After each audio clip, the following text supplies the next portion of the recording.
OK，EVN 的对局此刻展开啊，来匹配一下吧。小伙伴大家好，我是奇喵，欢迎来到魔魔鱼玩俱乐部。今天我们一起来玩由沉积岩造出品的沉积海体1:12包胶素体。我们先来看一下外包装，模型采用的是这种小盒子包装，我这边有 S 和 L 两种不同的体型，根据体型的大小的不同，盒子的外面的 UI 设计也有不同的排版，在盒子后方也有体型的基本外观表现，同时也有两种不同型号的衣服配件，这边也可以看到 L 套装比 S 套装的衣服尺码会大一些。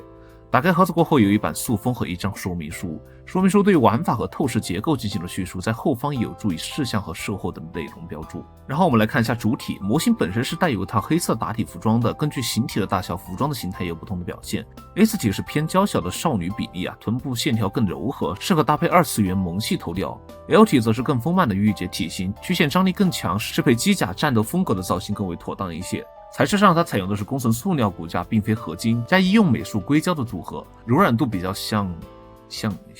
圣杯。硅胶皮肤的触感非常细腻，没有廉价的塑料感，而且肤色自然，过渡很顺滑，凑近看也不会有明显的合膜线和接缝，整体的形体相对柔和。在模型背后和腰部有2个3毫米孔洞，可配合支架使用，这点在1:12比例算是相当能打的呀。官方除了搭配内衣配件黑色基础款，作为拓展包则是有白色花边的内衣配套，能够满足不同风格的搭配需求。然后是它没有细节。在搭配合适的素体前，我们先来看一下模型的基本可动性。官方标注的是13处的超可动骨骼，模型在头部给出了一个球形关节，为后续头雕提供了一定的旋转和侧摆的余地。脖子部分有轻微的前后浮动和左右侧摆，肩膀在正常曲线下是可以做到平抬的，过度拉伸向上去可以接近180度的一个范畴。内部为一个球冠，可以支持手臂的前后摆动，肩膀有蝴蝶关节，手臂向前含胸和向后伸展的幅度是相对不错的。模型在胸部连接腹部的位置提供了一段旋转可动，胸腹部向前屈伸时可以实现大幅度的弯折，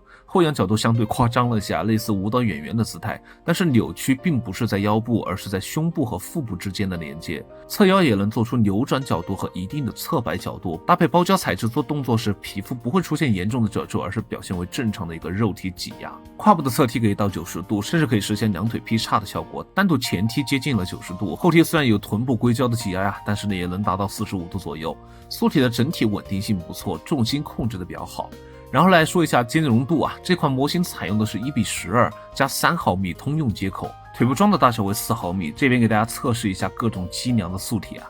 首先是握之可以，艾宁为例，在手臂部分的兼容度不错，并且相对稳固。头雕的话，这边可以看到头装的位置设计形态和大小并不统一，如果要进行搭载，需要用的蓝丁胶进行稳固，并且脖子长度整体看起来除了肤色以外还是比较契合的。而在大腿部分就完全没办法进行替换了，握之可家的其他产品也有同样的设计，有缘但不多。来自Figma的爱丽丝这边，哪怕是全新的素体，在大腿的腿围也没办法精准适配，而手臂方面就更为尴尬了，采用的都是装。其实在身形方面，我觉得这个模型应该是最适合的呀。布鲁克的雏鹰未来在大腿部分孔位较小，而在手臂的位置有一个明显的空档，属于能够稍微用一下，但是脖子关节也没有办法做到精准的匹配。合金重构的白龙骑士在脖子处是没办法匹配的，但是手臂的位置非常统一，并且哪怕不装上原配的金环也能嵌入。而在大腿方面，因为孔位过小，所以就不能安装了。武装体那边也是啊。降魂机的机梁本身的设计已经从臀部开始了，当然目前就我这一款而已，所以从比例上来看是不合适的。而手臂是可以完整适配的，但是显得稍长了一些。有趣的是，降魂机架的装甲形态是能够完美适配这款素体的。第一款完美适配的出现了啊，无论是大腿的孔位还是手臂的孔位，都可以做到完整的嵌合，并且保留原本模型的可动。但是头雕就没办法了。神魔跳动家的素体目前因为老素体了，并没有大腿和大臂的平切关节，像肩部的位置都是整体关节，所以不能使用，头雕也不行。塑形的雷奥尼怎么说好？我觉得这个又是一个应该用到这个素体的模型，但是手我是真拔不下来，质量太好了，并且在腿部的位置也是和窝之壳的非常相似，所以又无缘了。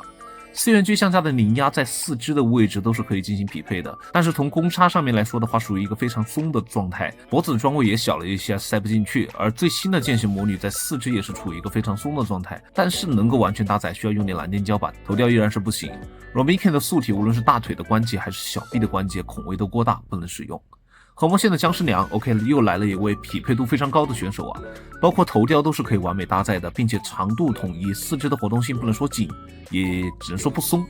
除了本身模型就是将腿部设计的比较长以外，我找不出任何的毛病。为 Toys 的素体当时忘了给大家好好测评一下，我只能说这个素体做的太结实了，他就没打算让你拆开，所以目前直接 pass 掉。包括最近出品的画皮啊，手臂的孔位是过小的，塞不进去，而在大腿的位置，我这可成为一个就形容词了，所以一点缘分都没有了这款模型。尖销社的飞鸟马是四肢的匹配度是非常高的，并且这么一对比，大家会发现身材好像一模一样的感觉，在四肢的松紧度方面都非常协调。可惜的是，这个头雕是完全不匹配的，除非将内部的桩孔给拆出来啊，然后用南丁胶固定。脖子长度大概也是在这个位置。荷兰矩阵的叶风铲不错不错，你猜怎么着？这个大腿能够完全嵌进去，但是腿部的衔接有公差。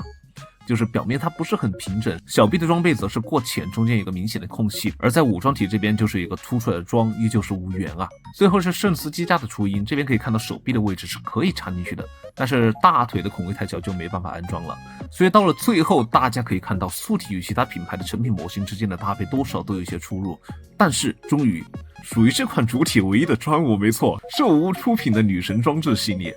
目前我使用的这款模型是柴郡猫，大家可以明显的看到主体和四肢之间的搭配是非常协调的，无论是手腕还是大腿之间的间隔，而且脖子长度，连所有模型都没办法把持住的头都完美集合了。说是专武，不如说是这款素体本身对于身材的要求就更偏向于小型身材的体型，并且在小体型上所表现出来的适配度会更加优良。相对单一部件的改建，倒是让兽屋的女神装置有了更多的可能性，多的咱们先不聊啊，评论区见。总体来说的话，这款模型在适配度方面需要有一些调整，比如能够在脖子处给出一些不同大小的替换件，这点我觉得是挺需要的，或者是将四肢本身向外的延伸的这个桩啊，是可以改为替换的孔洞的。如果有孔洞的大腿，咱就用桩